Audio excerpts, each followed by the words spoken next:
Have you ever walked into a room and felt the air crackle, the entire energy shift before a single word escaped your lips? Suddenly, conversations hush, gazes become guarded, an almost palpable defensiveness hangs in the air. You're left wondering, what just happened? What did I do? But here's a stark reality, one seldom spoken aloud.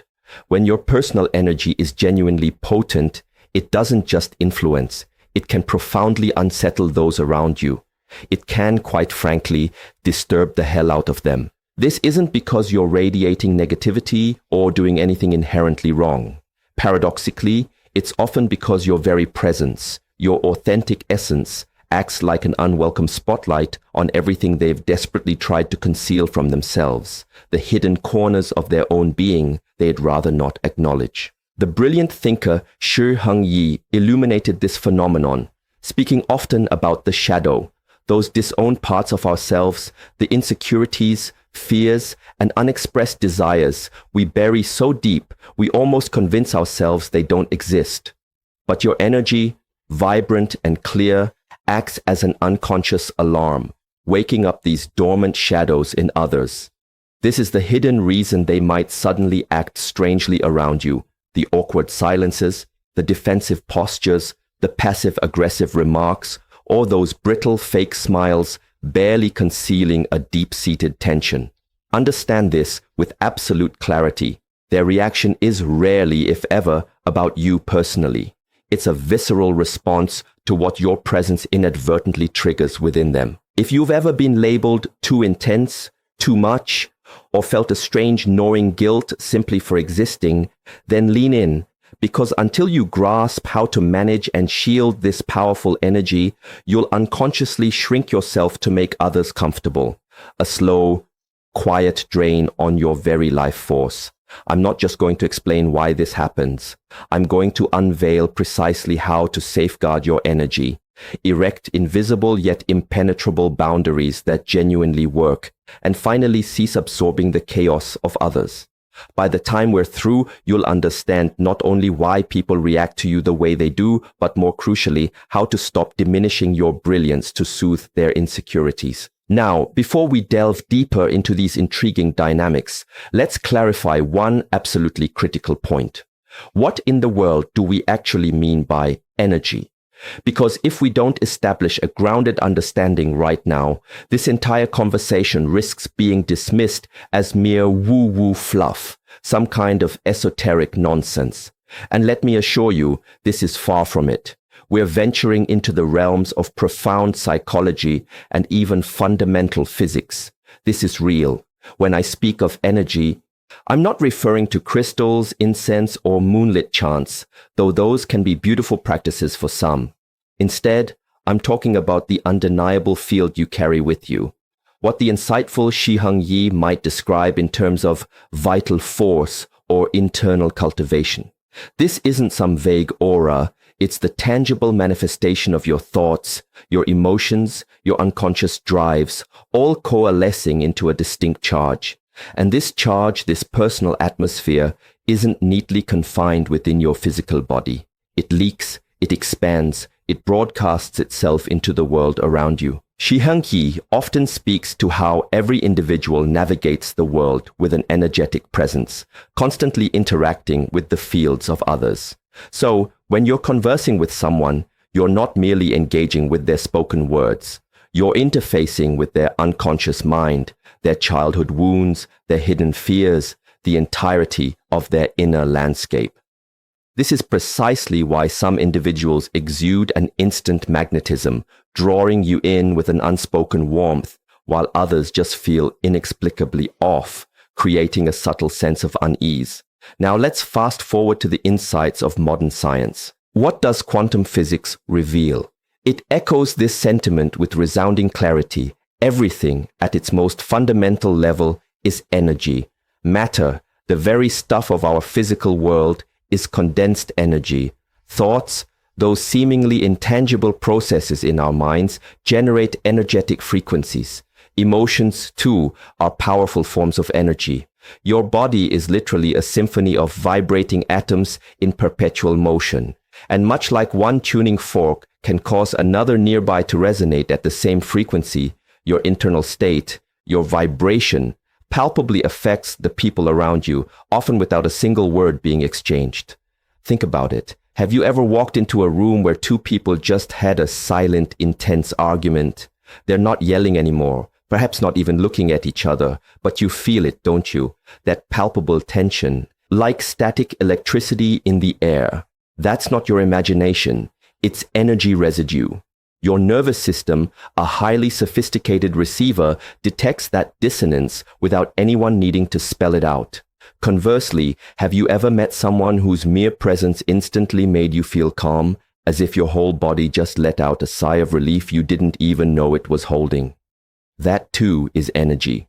You're unconsciously syncing up with their frequency, your body mirroring their state of coherence.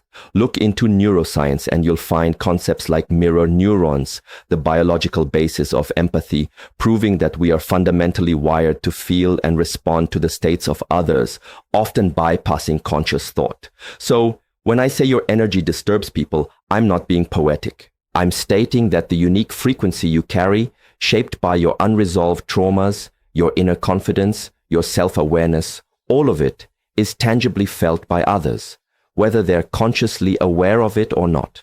Heng might emphasize that until you make the unconscious conscious, it will direct your life and you will call it fate. Now flip that. When someone else hasn't faced their own unconscious and you walk in, fully present and radiating your integrated self, your energy becomes an unsolicited mirror. And often, they deeply dislike what that reflection forces them to glimpse within themselves. So no, you're not imagining it. You're not too much. You're just tuned in. And in a world where many are still asleep or avoiding their inner truths, that level of attunement is rare enough to rattle them. Let's start with one of the most subtle yet powerfully telling signs that your energy is making waves. People feel inexplicably nervous around you, even when you haven't done a single thing to provoke it. You haven't raised your voice, uttered a controversial word, perhaps you've barely even spoken. Yet, you notice the shift. Their body language becomes tight and constrained. They might avoid direct eye contact. Their laughter sounds a little too forced, a little too high-pitched, and their hands fidget restlessly. You're sitting there, calm and composed, silently wondering, what on earth did I do? The truth is, you likely did nothing overt. Your energy did the talking. People who are navigating life disconnected from their own inner chaos, those grappling with insecurity or hiding behind a carefully constructed mask of everything's fine, walk around encased in psychological armor. This armor is forged from avoidance, denial, and a persistent pretense that all is well, when deep down it's not. Then you enter the scene, clear, present, unapologetically aware. You might not even be conscious of the clarity you emanate, but your very presence carries a vibration of authenticity. And for individuals accustomed to living in a state of internal distortion, clarity is profoundly confronting. This is where the concept of projection, as discussed in many psychological and philosophical traditions, comes into play. When someone's unconscious baggage becomes too heavy for them to carry, they often, without realizing it, throw it onto the nearest person who makes them feel something they can't quite name or explain. Suddenly they are uncomfortable around you, not because you're being mean or critical, but because your presence is inadvertently tugging their hidden shadow aspects towards the surface, and their nervous system, sensing this internal disturbance, goes into a state of panic. They don't know how to articulate this inner turmoil, so what do? They get awkward. They might laugh too loudly at your jokes, over-explain simple things, or fall into an unnerving silence as if they've just seen a ghost. And you're left there, questioning yourself, am I being too intense? No. More often than not, you're simply holding a frequency of authenticity they're not accustomed to. Imagine someone who has been sitting in a pitch-dark room for years. Then you walk in and casually flip on a bright light. What happens? They squint, they flinch, they might even recoil and yell, "Turn it off!" Not because light is inherently bad, but because their eyes have become so accustomed to the darkness that the sudden illumination is overwhelming, even painful. In this scenario, you are the light, and their reaction is to the unfamiliar sensation of truth and clarity. Neuroscience even backs this up. Our nervous systems are exquisitely designed to pick up on microsignals, nonverbal cues, subtle shifts in posture, minute fluctuations in tone. When someone near you is fully grounded and authentic, their nervous system radiates a sense of coherence. For people who aren't used to such a state, whose own systems are perhaps in a state of flux or dissonance, their own system can start to glitch. Their heart rate might increase, cortisol levels could spike, and their mirror neurons might misfire because their brain struggles to match your frequency. So, to reiterate, you're not too much, and you're not making it weird. You are, in essence, holding up a mirror. And the thing about mirrors is, some people see their reflection and are inspired to rise, while others see themselves and feel compelled to run. Let them. That reaction speaks volumes about their internal landscape, not your inherent worth. Now, let's talk about a sign that can really mess with your head, especially if you're unaware of the underlying dynamics. Strangers randomly challenging you or hitting you with a wave of passive-aggressive energy seemingly out of nowhere. You walk into a store, polite and calm. Perhaps you just ask a simple question, and the clerk responds with that tone. You know the one. It's dry, condescending, laced with just enough attitude to let you know they've got a problem. And it's clearly not about the price of milk. Or consider being at work. You present an idea in a meeting, confidently and clearly, and almost immediately someone tries to one-up you, not necessarily because your idea was flawed, but because they felt the strength of your presence and their ego couldn't quite handle it. What's really happening here? Your energy, often without conscious effort on your part, signals strength, inner stability, self-possession, and clarity. For certain individuals, particularly those carrying unaddressed insecurities, this can make them feel small by comparison. It's crucial to understand that you haven't made them feel that way. Your presence merely highlights the insecurity they were already carrying. So how do they react? Often they attack, but not directly. That would be too obvious, too vulnerable.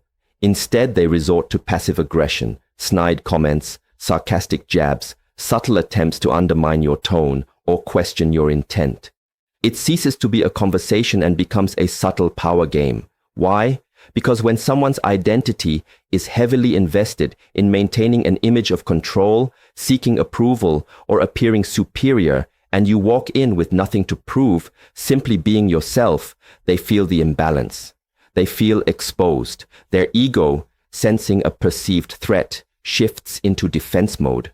Psychologically, this is often referred to as an ego threat, a situation where a person perceives someone else as superior in a way that challenges their self-image. Research, like a 2004 study from the University of Michigan, has found that individuals with more fragile self-worth are far more likely to react with aggression or undermining behaviors when they feel challenged, especially by someone who isn't even consciously trying to trigger them, so you're not imagining it. That weird tension from the waiter, the snarky comment from a coworker, the random person trying to assert dominance over you in a casual setting, it's often not random at all. It's an ego defense mechanism because deep down, your grounded energy feels like a threat to someone who is still performing, still insecure beneath their facade. Think of it like two people standing before a mirror.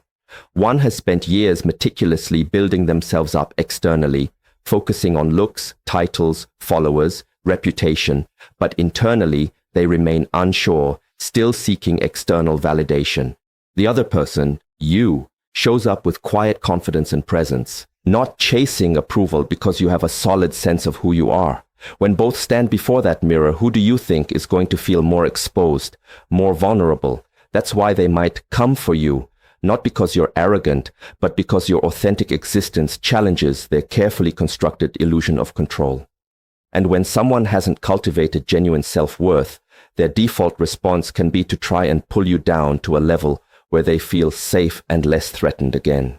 The secret here is simple, but not always easy. Don't bite. Don't get drawn into their game, because that's precisely what they want, to equalize the energy by provoking a reaction from you. Hold your center.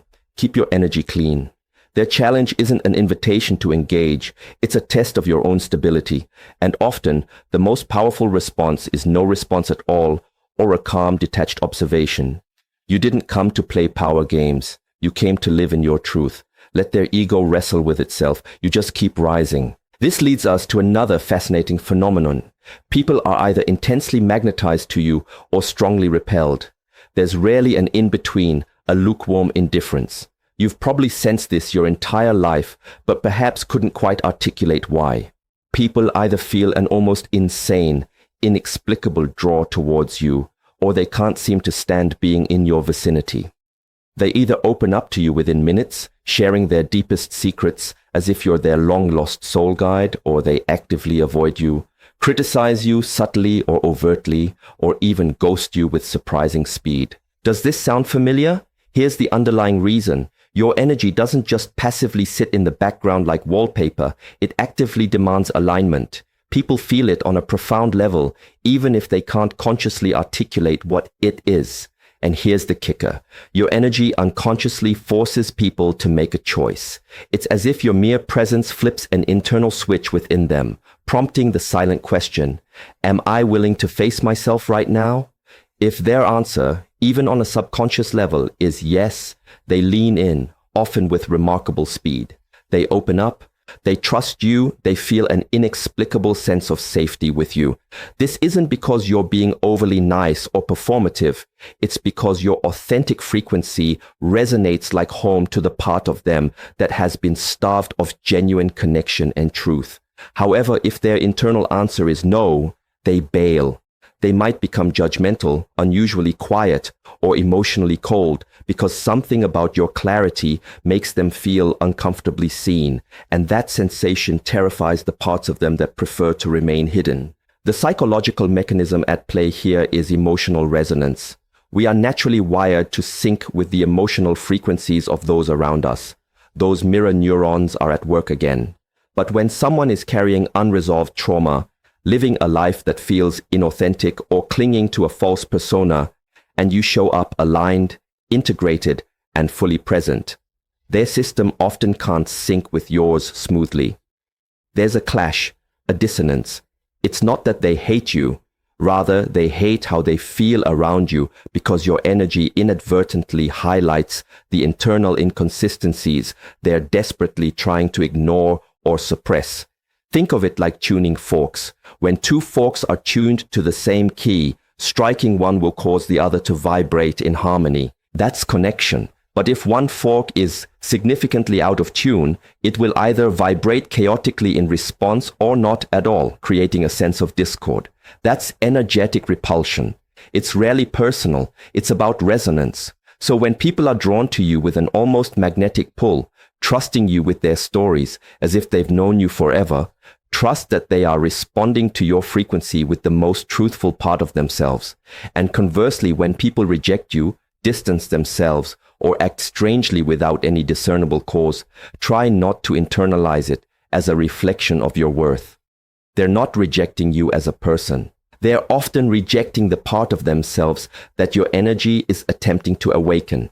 For instance, you might meet someone at a social gathering, barely exchange more than a few pleasantries, and yet, within minutes, they're confiding in you about their entire life story, their childhood wounds, their deepest insecurities, dreams they've never dared to voice aloud. This isn't because you asked the right probing questions. It's because your presence emanates a palpable sense of safety, a non-judgmental space where they feel, perhaps for the first time in a long time, that they can drop their mask.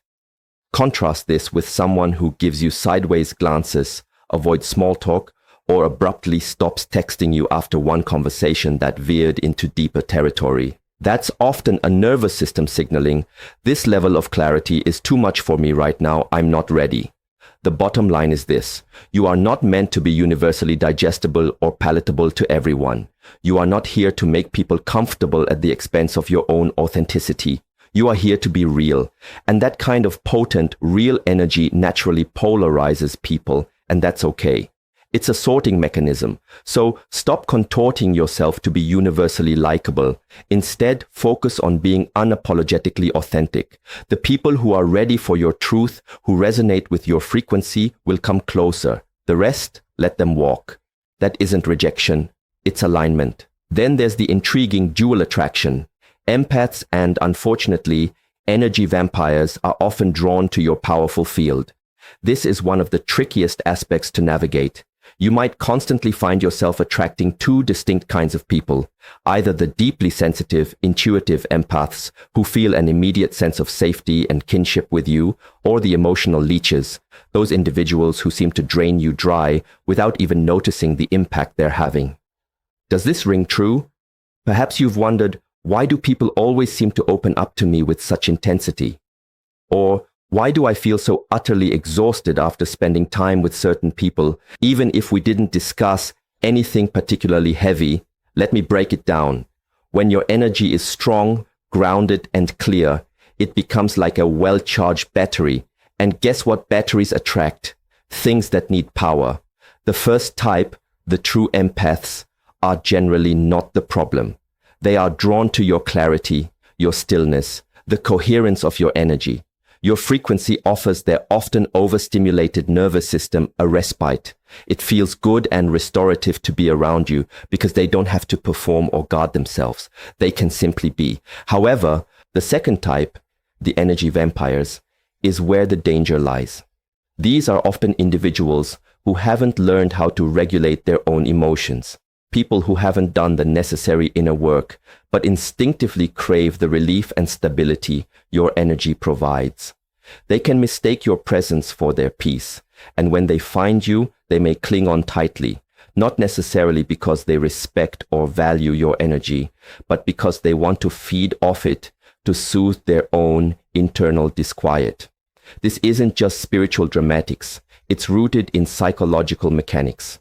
In psychotherapy, there's a concept known as emotional co-regulation. People with dysregulated emotional systems, particularly those with anxious or disorganized attachment styles, often unconsciously attach themselves to individuals who feel emotionally safe and stable, seeking to use the other person's groundedness to help regulate their own internal chaos. So, what happens? They might vent incessantly, trauma dump, or overshare intimate details without considering your capacity.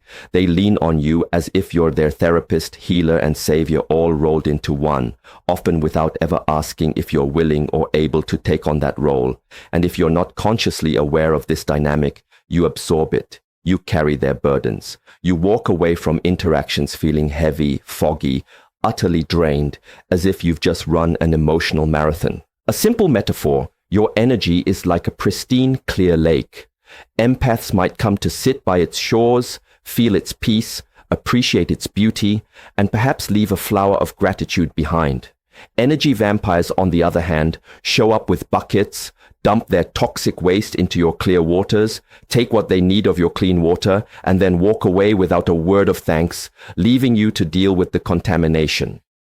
Here's a hard truth you must embrace. You are not here to be a dumping ground for others' unprocessed emotions. You are not a rehabilitation center for broken souls who refuse to take responsibility for their own healing journey. Yes, it's a noble quality to be able to hold space for others, but it becomes an act of self-betrayal if you consistently allow others to siphon your life force simply because they are too afraid or unwilling to face their own shadows. And if you've been conditioned from a young age to be the strong one, the healer, or the emotionally mature one in all your relationships, listen very closely. That very conditioning is what makes you particularly vulnerable to this dynamic. Because your light doesn't just attract love and genuine connection, it also attracts neediness and desperation. Your job isn't to meet every need that presents itself. Your job is to discern who genuinely deserves access to your precious energetic field and who is simply looking for a quick fix at your expense. So the next time someone unloads on you out of the blue, or you walk away from a seemingly casual conversation feeling emotionally wrecked, don't immediately blame yourself or question your sensitivity. Recognize the pattern, name it for what it is, an energetic drain, and consciously choose to step back. True power isn't just the ability to lift others. It's also the wisdom to know when to say, "This isn't mine to carry." And here's a beautiful, often overlooked side note that speaks volumes. When your energy is truly clean and clear, you don't just attract certain types of people. You also draw in animals, young children, and even seem to have a harmonious relationship with nature itself. You might walk past a dog, and it stops pulling on its leash, its gaze softening as it looks at you with curious calm. You visit someone's house, and their notoriously shy cat, the one who supposedly hates strangers, comes right up to your lap and settles in as if you've been friends for a lifetime. You didn't do anything specific. You didn't try to coax them. Something in your energy, your very vibration, silently communicated. This space is safe. This presence is calm. You can relax here. And that's the thing about animals and very young children. They don't operate on pretense or social constructs. They don't care about your status, your looks, or your credentials. They feel vibration, they sense truth, they recognize safety.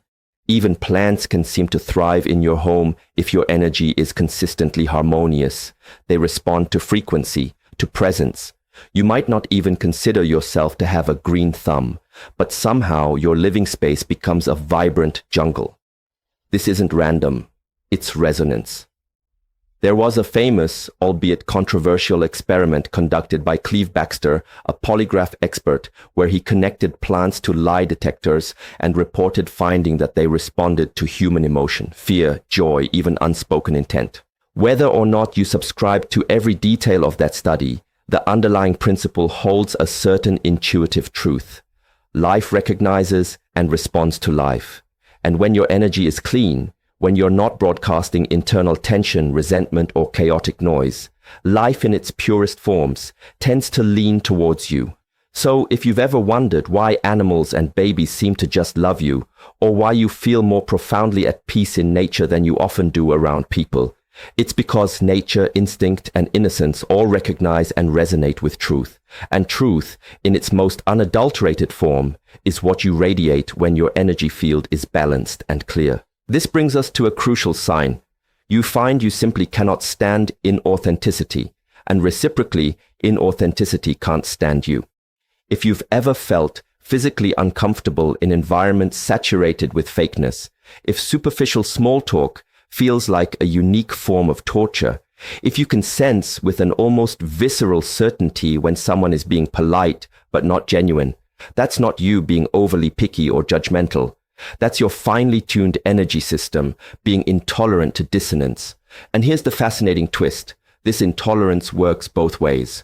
Not only can you acutely feel inauthenticity, but people who are deeply entrenched in their own inauthenticity often feel profoundly threatened by your genuine presence. You don't even have to say a word. Your presence alone can rattle the masks right off their faces, making them squirm. Why does this happen? Because when your energy is aligned, when you've done the hard inner work of facing your own shadow and consciously choose to live with integrity, you carry a kind of vibrational truth that cuts through the atmospheric noise like a finely honed blade. People who are living behind masks, who are performing a version of themselves rather than being themselves, feel this. It makes them nervous, defensive, sometimes even inexplicably hostile. Psychologically, this ties back directly to concepts of the persona versus the shadow, ideas explored by thinkers like Heng. The persona is the socially acceptable mask we wear for the world, the curated image of who we pretend or aspire to be. The shadow, as we've discussed, encompasses everything we try to hide, even from ourselves. When you show up authentically, grounded, with no agenda to impress anyone, you inadvertently trigger the potential collapse of that false persona in others. It's as if you shine an unavoidable spotlight on everything they've diligently tried to keep buried, and they instinctively recoil from what they see, or rather, what they are forced to feel. Consider a real-life example. You're in a group conversation where everyone is laughing a bit too loudly, exchanging superficial pleasantries, essentially skating on the surface of interaction. You either remain quiet, observing, or perhaps you drop one single real sentence into the mix.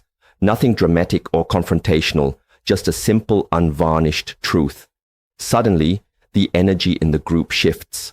Some people might fall silent, Others shift uncomfortably in their seats, and a few might even display subtle or not so subtle signs of annoyance. Why? Because you didn't play the game. You didn't feed the illusion. You brought an element of real into a room that was comfortably coasting on fake, and genuine realness is inherently disruptive to artificiality. Here's a metaphor. Imagine everyone is at an elaborate costume party, each person diligently playing a role, pretending to be someone or something they're not. Then you walk in, wearing no mask, just being yourself. Some people at the party might feel a sense of relief, a silent, finally, someone being real. But others, they panic because your authenticity starkly exposes their costumes for what they are, cover-ups, attempts to hide their true selves. This isn't just about social dynamics. It's a reflection of energetic law. Truth and illusion cannot coexist peacefully in the same space for long. And when your personal energy is deeply rooted in truth, it will naturally repel anything built on performance, manipulation, or the shallow pursuit of approval. So if people tell you you're too intense, or if they ghost you after one conversation that dared to go deeper than surface-level chatter, understand that they are not rejecting you. They are rejecting the feeling of being truly seen, perhaps before they are ready to see themselves. That is their journey, their process, not yours to fix or internalize. You're not difficult, you're just clear, and clarity, by its very nature, always disrupts confusion. So stop shrinking yourself to make inauthentic people feel more comfortable. Your authenticity isn't the problem, it's a powerful part of the solution, even if it burns a few masks along the way. Now, let's rip the cover off the real engine driving so many of these reactions. Why your very presence can rattle some people to their absolute core, even when you're being calm, kind, and quiet. It's because your energy doesn't just passively enter a room. It actively, often unconsciously, activates people's shadows. If you don't fully grasp what this means, consider the profound insight from Heng Yi. Everyone carries a shadow, and the less it is embodied in the individual's conscious life, the blacker and denser it is. In plain, everyday English, this means every single person has a dark side, a collection of aspects of themselves they hide, suppress, or deny: repressed anger, shame, jealousy, guilt, deep-seated insecurities, all the messy, uncomfortable stuff that doesn't fit the good person image they strive to project to the world. Now, here's the truly wild part. That shadow doesn't just vanish because they pretend it's not there. It festers, it builds pressure, and when someone with a tightly sealed-off shadow comes into contact with someone like you, someone who has perhaps done significant inner work, someone who is striving to integrate their own truths, shadows and all, they feel an intense, uncomfortable sense of exposure. This isn't because you're judging them. You're likely too busy managing your own inner world. It's because your integrated energy acts as a catalyst, activating the very parts of themselves they've been desperately trying to outrun or keep locked away. And that's precisely when projection kicks into high gear. Projection is the unconscious mind's ingenious defense mechanism. Instead of facing their own internal darkness, people start seeing it and reacting to it in you. Suddenly, you're too intense. You think you're better than everyone. You're intimidating. None of these accusations are actually about you. It's their own shadow talking to itself, using you as a convenient screen onto which to project its disowned contents. It's as if you become the human embodiment of a mirror they didn't ask to look into, but now, having caught a glimpse, they can't unsee the reflection of their own hidden aspects. For instance, imagine someone has deeply suppressed envy. They tell themselves and others that they're generous, supportive, and selfless. But deep down, beneath the surface, they harbor insecurity and jealousy. They want more for themselves, but are perhaps too afraid or unmotivated to genuinely pursue it. Then you walk in, comfortable in your own skin, owning your space, radiating a quiet confidence that doesn't seek external validation. This can trigger them intensely. Suddenly, they might feel an irrational dislike for you. But because they can't consciously acknowledge their own envy, they invent reasons for their aversion. She's so fake. He's full of himself. They just think they're better than everyone. The uncomfortable truth? That's their projection talking. And here's a critical insight. The more unconscious a person is, the more aggressively their projections can manifest. Your energy becomes a perceived threat, not because of what you do, but because of what your integrated presence represents. Wholeness, integration, truth. And truth by its very nature always threatens illusion. This is why so many genuinely powerful, authentic people are frequently misunderstood. It's not because they are inherently flawed or wrong, but because they reflect back to others the very things those individuals are terrified to see and acknowledge within themselves. So, if you've spent years wondering why people seem to flip on you out of nowhere, why you might experience intense connection one minute and inexplicable rejection the next, this is a core reason. Your light triggers their shadow, and until they are ready and willing to do their own inner work and deal with that shadow, they will likely continue to mistake their own internal pain for your problem. But now that you can see this pattern, here's the gift. You no longer have to take it personally. You can stop shrinking. You can stop dimming your light just to keep other people from feeling uncomfortable in the glare of their own unacknowledged truths. Because ultimately, triggering someone's shadow while uncomfortable isn't an act of cruelty. It's an encounter with truth. And sometimes, truth is the only thing loud enough to wake the unconscious. But what happens when you don't actively protect this powerful energy of yours? Let's talk about the profound price you pay. And I'm not just talking about feeling a bit tired. I'm referring to deep emotional burnout, a confusing erosion of your own identity, a spiritual depletion so profound that no amount of sleep can seem to fix it. If you're someone whose energy is naturally strong, deep and magnetic, and you haven't yet learned how to consciously guard it, you become an unwitting magnet for everyone else's chaos. And over time, that absorbed chaos starts to feel indistinguishably like your own. Here's how this insidious process often shows up. First, you might start doubting your own keen instincts, second-guessing those gut feelings that once served you so well. Then you might notice you get easily drained by conversations or interactions that used to feel energizing. Or perhaps you start waking up with a vague, unsettling anxiety for no apparent reason. You might find yourself saying yes to things you intuitively feel are wrong, just to keep the peace or avoid conflict. And gradually, you lose the ability to clearly discern where your own feelings and needs end and other people's begin. That's not you being too sensitive. That's the hallmark of an energetic field that is wide open and completely unfiltered. Imagine for a moment walking around with no skin, no protective barrier whatsoever. Every emotion, every vibe, every unspoken tension in your environment, it all sticks to you. And if you don't consciously and regularly clear it, it becomes enmeshed with your own energy, eventually feeling like it is you. Here's what most people don't fully realize. Energy moves in both directions. You're not just broadcasting your own frequency, you're also receiving. It's a two-way channel. So, if someone around you is dumping fear, guilt, shame, or resentment into your shared space, and your energetic boundaries are permeable or non-existent, you absorb it. Your nervous system starts to carry and resonate with signals that are not yours.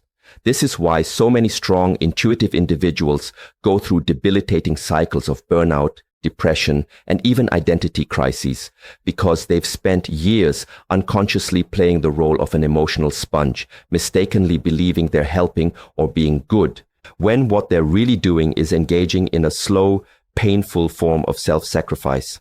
Let's go even deeper. There's a well-documented term in psychology called emotional contagion, and it's exactly what it sounds like. You can literally catch someone else's emotions through their tone of voice, posture, facial expressions, even if they never explicitly say a word about how they're feeling.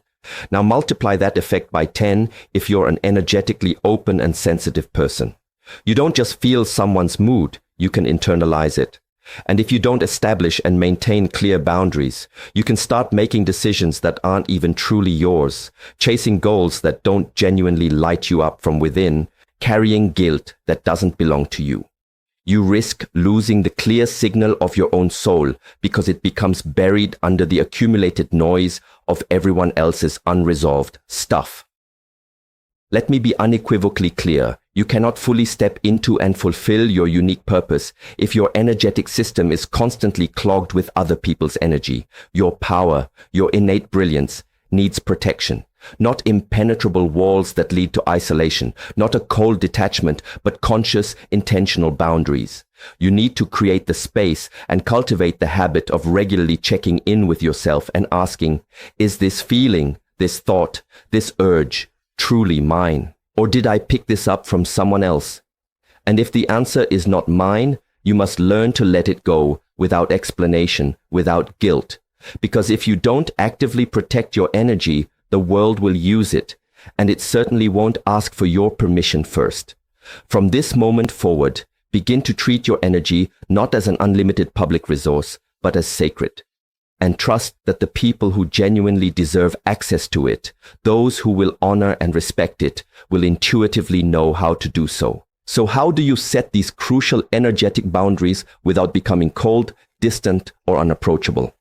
Let's get something straight right away. Having strong boundaries doesn't mean you transform into a reclusive, don't talk to me kind of person.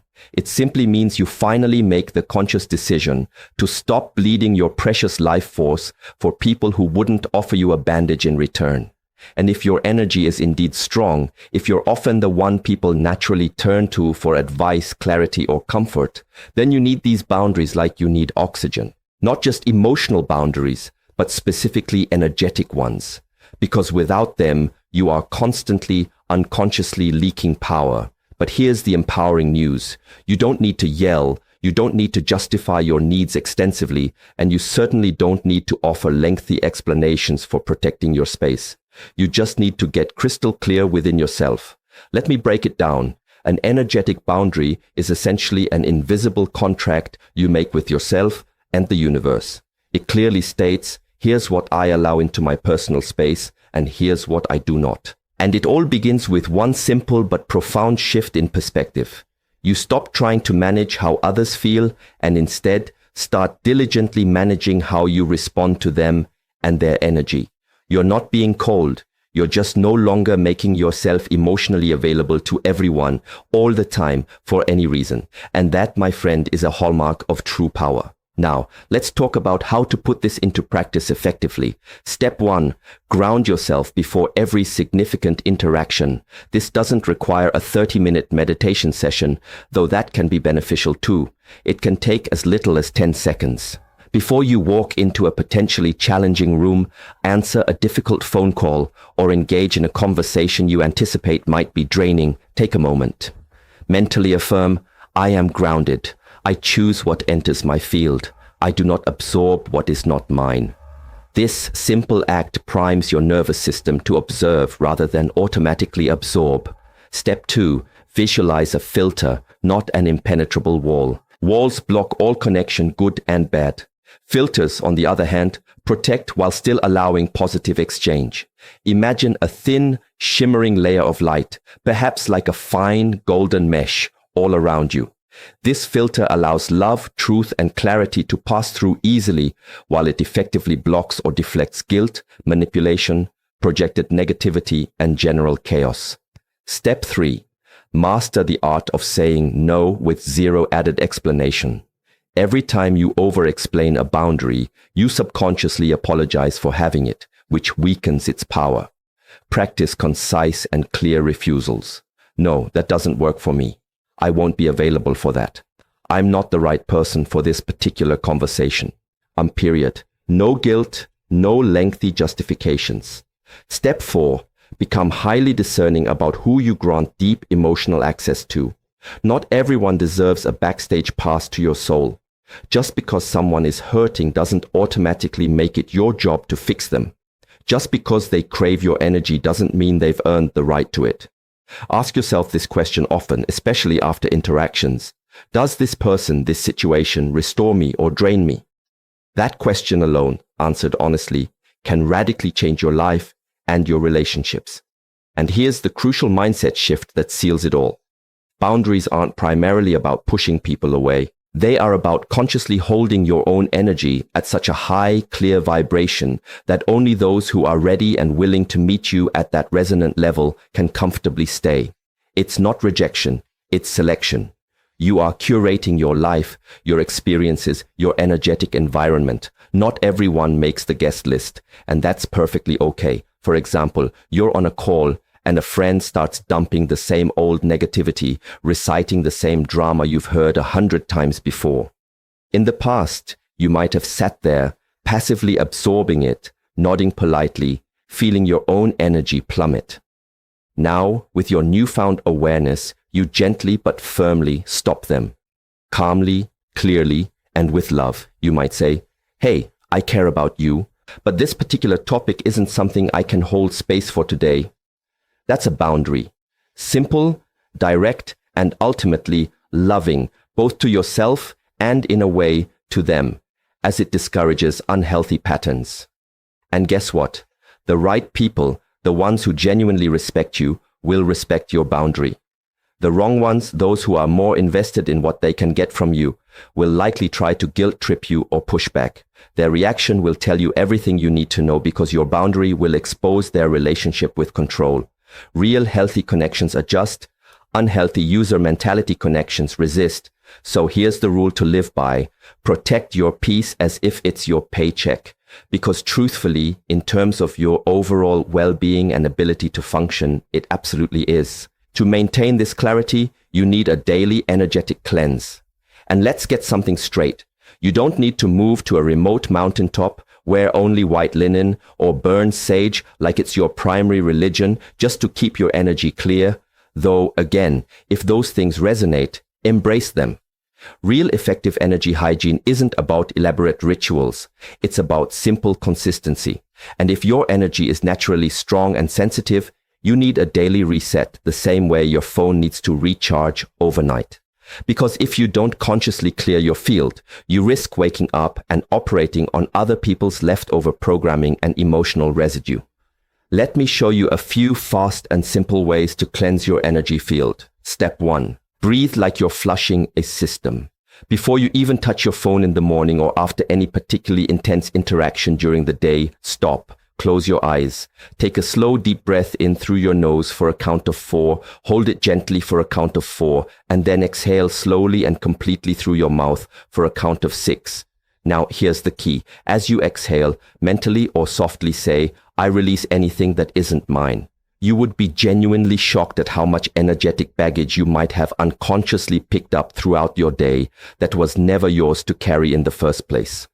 That sudden wave of anxiety could have been your partner's stress. That feeling of heaviness could have come from a stranger you passed in line at the grocery store. We are, to varying degrees, energetic sponges, whether we consciously acknowledge it or not. Deliberate breathing is how you effectively wring yourself out. Step 2. Use the cut and release visualization. This one is remarkably powerful. Imagine yourself surrounded by ethereal cords or connections. These represent energetic ties to people, conversations, emotions, and events from your day. Then visualize a clean, sharp blade, perhaps like a sword of pure light or truth, and mentally, with intention, cut every single cord that doesn't serve your highest good or that feels draining. As you do this, affirm in your mind, "I return this energy to its original source with love, and I call all of my own power back to me now." You don't have to believe in magic for this to work. Your subconscious mind runs powerfully on imagery and intention. This practice trains your brain to release unhelpful emotional attachments and reclaim your focus and energetic sovereignty. Step 3. Ground yourself with a simple anchoring statement. After releasing, anchor yourself firmly in the present. Say something like, "I am fully in my body. I am present in this moment. I choose what I carry." Why is this important? Because people with high or sensitive energy can sometimes tend to dissociate slightly without even realizing it. You might get stuck in your head, looped in other people's emotional dramas, or mentally floating off into the future or past. This simple statement pulls you back to your center, to your power, to the here and now. As a bonus, consider a 2-minute nighttime reset before bed. Before you drift off to sleep, take just 2 minutes. Sit quietly, breathe deeply a few times, then mentally scan your day. As you do, firmly state, I rebuke and release all negativity from my day and from my field. This simple act alone can significantly change how deeply and restfully you sleep. You're not just resting your physical body, you're actively clearing your energetic field for a true reset. This isn't about achieving some state of energetic perfection. It's about staying tuned in, consistently and consciously. Because when your energy is clean and clear, everything else in your life tends to get clearer too. Your intuition becomes sharper, your boundaries feel more natural, your decisions are more aligned, and your self-respect deepens. You're not foggy because you're inherently lost. You're often foggy because your energetic field is cluttered. Cleanse daily, not for show, but because your energy is the precious currency you spend every single second, and you simply can't afford to give it away indiscriminately without checking the bill. Let's get brutally honest. If you don't master the skill of not absorbing other people's emotional chaos, you'll constantly feel like life is happening to you rather than flowing through you. You'll walk into a room feeling perfectly fine, and then 10 minutes later, find yourself inexplicably anxious, irritable, or utterly exhausted with no clear idea why. Here's the unvarnished truth. You're not just empathic, you might be energetically porous. This means your system has a tendency to automatically sync with the dominant emotional frequency of whoever or whatever is around you. And unless you learn how to consciously maintain your energetic sovereignty, you risk carrying other people's fear, shame, tension, or insecurity as if it's your own personal birthright. This isn't just spiritual talk, it's grounded in neuroscience. Your brain is wired with something called mirror neurons. These specialized cells literally cause you to internally mimic, to some extent, the emotional state of the people around you. It's a fundamental mechanism for how babies learn, how empathy functions, and how social bonding occurs. But if you don't set an intentional energetic boundary, what is meant to be a tool for connection can morph into emotional contamination. So, how do you stop absorbing other people's chaos and start truly owning your emotional state? Step 1. Recognize the transfer. The very moment you notice your mood changing suddenly and inexplicably after interacting with someone or being in a certain environment, pause. Ask yourself, was I feeling this way before I spoke to them, entered this space? If the answer is no, congratulations. You've just caught the transfer in action. That awareness is 80% of the battle. Step 2. Use the mental armor trick. Right before you enter a space or situation that you anticipate might feel heavy or draining, be it work, a family gathering, or even a toxic group chat, use this powerful mental line. Their storm is not my weather. It's simple, sharp, and cuts right through the potential static. This phrase subtly instructs your subconscious. I can witness what's happening without absorbing it. I can care without carrying it. Step 3. Intentionally stay in observation mode, not absorption mode. You walk into a room and the energy feels off. People are tense or agitated. Your old pattern might be to try and match it, fix it, or soothe it. Instead, consciously shift. Literally say to yourself, I am observing the energy in this room, not becoming it. This anchors your consciousness in the role of a witness, which helps to stop the automatic emotional download. Step 4. After contact, shake it off, literally. Your physical body can hold onto energy much like static electricity clings to a sweater. So, when you leave a conversation or environment that felt off, actively shake out your hands. I stretch your body or physically move. Walk outside if you can. Do a few hard, forceful exhales as if you're physically blowing that unwanted energetic debris out of your system. Even just consciously saying, I release what's not mine, as you move, your body can help reset your nervous system. The bottom line is this. You are not here on this earth to be a passive sponge, soaking up everything around you, clean or dirty. You are here to be a lighthouse. Sponges absorb indiscriminately. Lighthouses, however, hold their position firmly, no matter how fierce the storm rages around them. They shine their light. They guide, but they don't get dragged under by the turbulent waters. So, from this moment forward, make a conscious commitment. Stop absorbing other people's chaos. You witness it, you stay clear, you stay powerful, because the world doesn't need another empath who is perpetually exhausted and overwhelmed. It desperately needs empaths who are sovereign, clear, and empowered. Finally, let me say something that might resonate deep within your soul. You weren't given this remarkable level of energy, this profound sensitivity, just to merely survive the challenges of life. You were given it to change life, to shift perspectives, to disrupt outdated patterns, to gently or sometimes forcefully wake people up. But first, paradoxically, it had to wake you up. People with inherently powerful energy often carry histories marked by significant pain or challenge, not because they are cursed, but because pressure over time cultivates presence. Trauma, in its many forms, may have forced you to observe acutely, to read rooms with uncanny accuracy, to sense potential danger before it even fully materialized. That heightened sensitivity, that intense awareness, was initially a survival mechanism, but over time, honed and integrated, it transformed into your extraordinary gift. And now, as a result, you walk into spaces and feel the subtle undercurrents before most people even notice a ripple. You sense the unspoken lie behind a practiced smile. You see the carefully concealed tension simmering beneath a calm surface. And most people operating on a different frequency simply don't get it. They might say things like, "Why are you so intense all the time? Can't you just relax and not take things so seriously? Why do you always have to go so deep?" It's because you're not designed to skim the surface. You're here to disrupt the fake, to expose the hidden, and to gently, persistently call people back to their own authentic truth. That's not an accident. That's your design.